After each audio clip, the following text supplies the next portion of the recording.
Hello and welcome to a kooky corner of YouTube. You'll find me on the floor. Don't worry, I haven't slipped and fallen down. I'm just trying to show you what my next project is going to be. And it's going to be this beautiful Advent blank tree from the works. Now this is, I think it's got 24 boxes, if I'm not mistaken. 24 boxes. And I'm going to upgrade this with paint and with stitch. So that's the plan. This is, this is my current situation at the minute. So yes, I'm on the floor with this. It's kind of tree shaped. I would definitely say it's a tree shaped piece. My intention is to do some stitched pieces to go on each of the boxes and perhaps around the edge as well, and then the rest of it is going to be painted. So that's the plan. If you would like to follow along with me and you'd like to have a go, because I need to get this done and finished and completed by the end of November, obviously, because countdown starts on the 1st of December. I haven't left it late at all, have I? No. And I think this is doable because of the small size of the pieces. I think this is a doable thing. So I'm going to say, if I can do 3 or 4 pieces a day, that's going to be ample to get me so that I can get to a place where this can be a finished project. If you want to get one of these, I don't know where you get one from in the US. You could do something similar with a similar kind of advent calendar blank wooden scenario. This one is from The Works. It was £14 and I thought, yes, that looks like a doable thing. So this is a challenge I'm setting myself. And if you want to follow along with it and stitch along with me, that's the place you can get it if you're in the UK. If anybody knows of places in the US or Canada or Australia where you can get something similar, link down into the comments below the description box so that anybody else watching and wants to have a go can follow your link. If they're in your country, they can find something similar. Okay, so yeah, that's the plan. So I've got all my scraps out here. You can see I've got my little Moomin scissors, Moomin Mama scissors hiding underneath. Hiding underneath here. Those are lovely. My daughter bought me those last year. And the little sketchy plan for the pieces here. And I'll just go through that with you as to what I'm doing. So what I'm doing here, I've got out one of the drawers from the advent calendar and I have drawn around it. That was a rough drawing, that was a more accurate drawing. And what I then did was to make myself a template out of card so that I could then cut out my pieces of felt. This is the stiff felt. It is, I think it's the 1mm. It's either 1mm or 2. I think it might be 2mm thick, but it doesn't really matter whether it's 1 or 2 as long as you've got the stiffness to work with. Then I've been picking my fabrics. You don't need to be too busy with them, so 1, 2 or 3 kind of fabric choices for this. It will be plenty for each one, and I've been layering them up. So I've got a few here that I've kind of matched up together with some bits of fabric ready to stitch. That belongs to that one. Now, they've got a little finger notch. So what I've been doing is I've been laying the fabric on and then cutting out the little finger notch there, just so that it sits really nicely on the front of the drawer. There are 24 drawers, so 24 of these frontispieces will need to be made. I've done a few here already,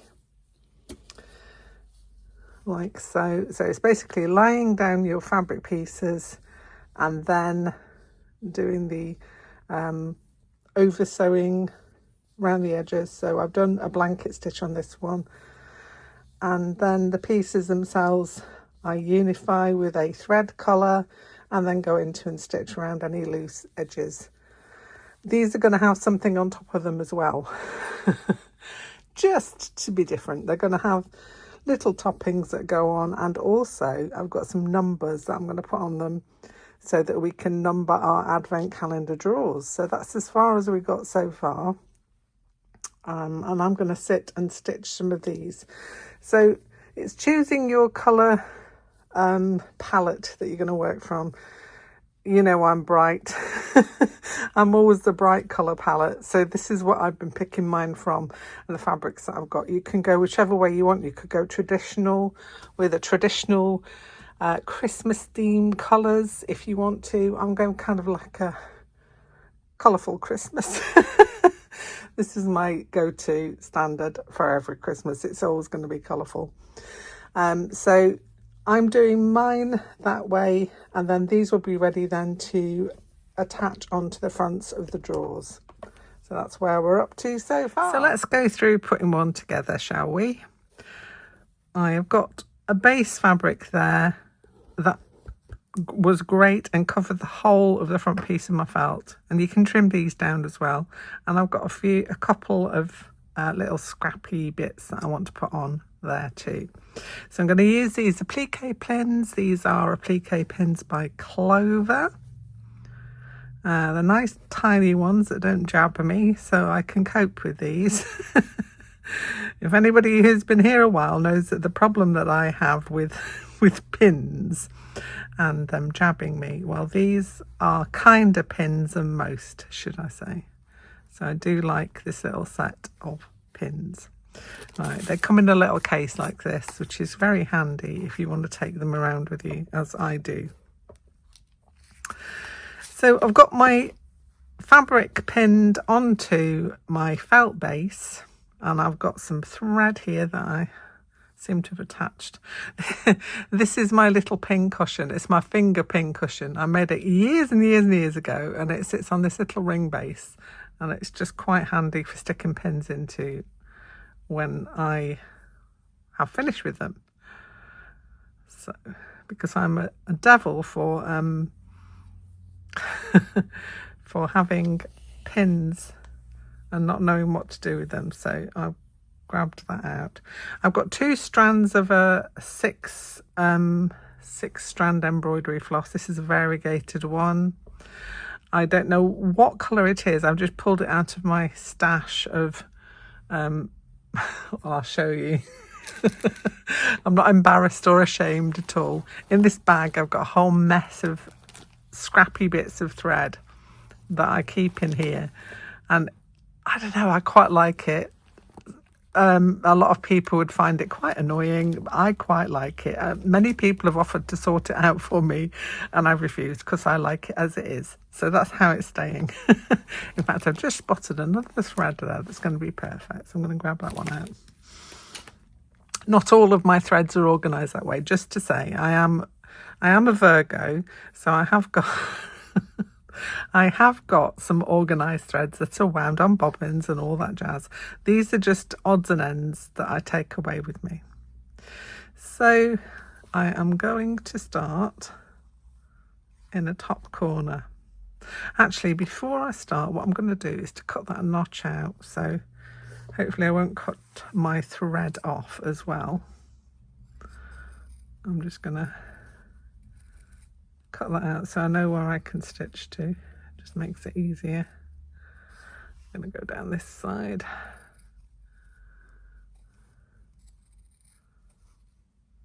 Hopefully not cut into anything else I don't need to cut into. There we go. That can go in my little pot of scrappy bits. I don't know what I'm going to do with those, by the way. They're so tiny. Okay, so I'm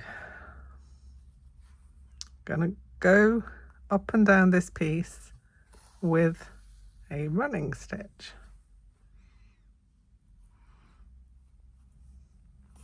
For some reason, this piece of felt I'm using here is not the stiff felt. if you haven't got any of the stiff felt, you know, anything, any felt base will do.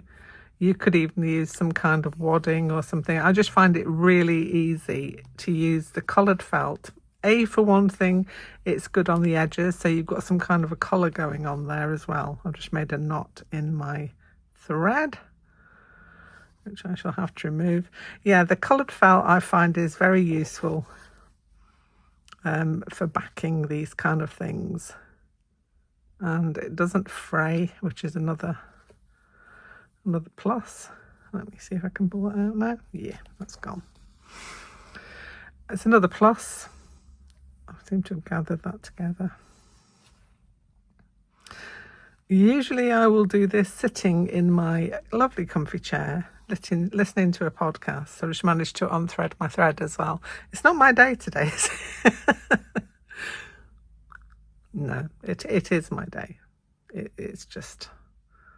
things happen and occur. I just need to thread this again. There we go. Yeah, usually I'll prep a whole batch of these and just sit down and listen to a podcast or an audio book or some music, depending on how I'm feeling. I keep knocking my camera. Let me see if I can alter it so I don't knock it. Yeah, there we go. It's just a little bit too close. So once I've finished with this pin, I'm going to take it out. I'm going to stick it in Horace. That's his name. Horace. The skull pin cushion. Well, what else would I call him? What's his name? Okay.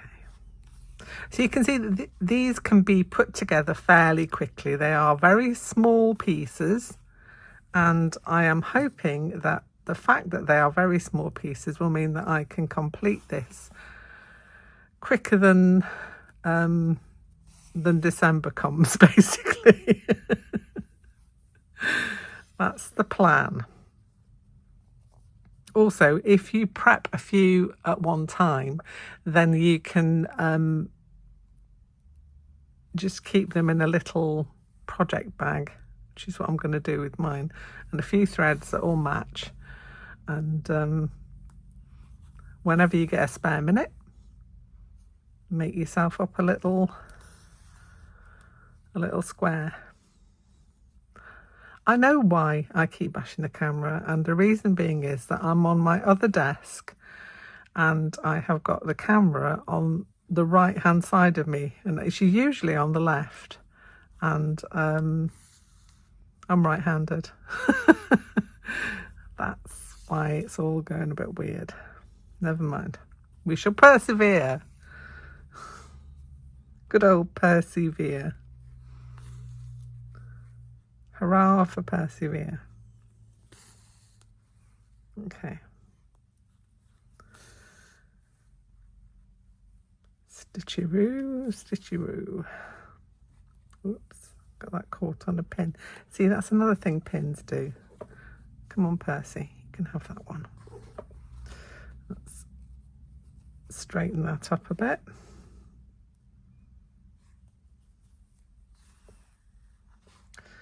And then when I get to that side, go in and turn it round. Long-term viewers of my channel will know this is what I kind of do with most of my slow stitching pieces. I will use a colour that brings it all together, and hopefully it will look good. Well, I hope it does anyway. So I'm planning to put something on the front of these, maybe a little appliqued piece of holly or something, not actual holly, you know, a piece of felt holly or fabric holly, and decorate them all differently, stars. I'm sorry for jogging the camera, I do apologise. So I've oversewn the whole of that now, and now I'm going to stitch around all the little pieces to make sure that all the edges are safe and down. You can add in more stitching. The thing with these small pieces is they don't need a lot, especially if you're going to put a little thing over the top. They don't need an awful lot for it to look good. That's what I'm thinking. Okay, so I'm going to pretend I've done around the edges and everything because I just want to show you the next bit. The next bit is to turn it over and have a look where you've got a bit of overlap. So I'm just going to trim that off with a pair of scissors. Sharp scissors are a must. Why would anybody fiddle around with scissors that chew up your fabric? I do not like chewy scissors. I don't think anybody really likes a pair of chewy scissors, do they? It's not what they're meant for. They're meant to cut nicely and cleanly. That's what I think. I'm just cleaning up all the bits because I'm being a bit OCD today. Right, so I've got my piece and I've got, sorry about the tapping noises, I've got my thread that I'm going to go around the edge with in a blanket stitch. So I'm going to cut myself off a length of that. Grab my needle. Pressure. Threading a needle underneath the camera. There we go. Knot in the end. Some people don't do the knot, I do. I'm going to come in from the back. Any little loose threads, don't worry about too much. And I am going to blanket stitch all the way around the edge of my little piece, which is very relaxing, especially if you're listening to a good podcast or reading, well, listening to a book being read to you. These are my favourite methods of sitting and stitching. Sometimes I'll listen to music as well, but mostly it's a good podcast or a good book. I love reading, I love books, but unfortunately I can't hold them specifically well and read when I'm stitching. So utilising my hearing facility and having a book read to me, which is a joy. I don't know. When do we ever get to the point where we don't enjoy that? Because I used to teach in a secondary school, and if I had to do maybe some English text work or whatever, and we had a book we were studying, I loved to read to the students, and they really enjoyed it as well. They loved being read to, and I think sometimes some people don't get read to as often, which I find is quite sad. And it's just, they could just chill out and listen to me waffle on, listen to me reading the book. And I used to do all the voices, always do all the voices for the different characters, which sometimes they found highly amusing. But it was nice, it was pleasant. And on a Friday at the end of the day, that's probably when it was the best time to do some chilling out. I've gone a bit weird with this one. Let's pull that back out again. Chilling out, listening to a story being read. And a great way to end a Friday afternoon. So you can see what I'm doing. It's blanket stitch all the way around. You could oversew it because this is not going to be really seen on the other side, but I'm just enjoying the process of the blanket stitch, so I'm going with it. So by the time I've done this one, I'll have got 5 of them done, which is like about a fifth of the way through, just over a fifth of the way through. I think it's doable. I think it's definitely doable. So if you fancy joining me on this little trip of our advent calendar, this is going to be the first part, just getting all your little pieces ready to go onto the advent calendar. Whatever size drawers you've got, try and make them of the smaller variety, because you don't want to be doing a whole host of stitching, which you might not get done by the end of November. But I'm going to crack on with mine, and I'm hoping that the next video will be me showing you these all completed and what we're going to do to finish off our advent calendar. There is another part that I might do, which is around the whole outside of the calendar, do something that goes around there, but that depends on timing. It might be something that comes a bit later. I might just paint it for this year and then do something for next year. Who knows? I may get it done. I might even, fingers crossed, I might even get the whole thing done and stitched for the outside as well. Anyway, hope you've enjoyed a little look into how to put together this advent calendar, and I hope some of you might want to join in and join me of the making, because it's always nice to have travellers along the way of the journey. Anyway, have a great rest of your day. This is now probably going to be one of my upload days. I think Sunday is going to be a really good day for uploads, and a day in the week at some point in time. So that is probably going to be the kind of pattern I'm going to follow. But you know me, I've changed my plans all kinds of time. But I think that's what I'm sticking to at the minute. Anyway, enough waffle from me. I will see you back here very soon with something else. Bye for now.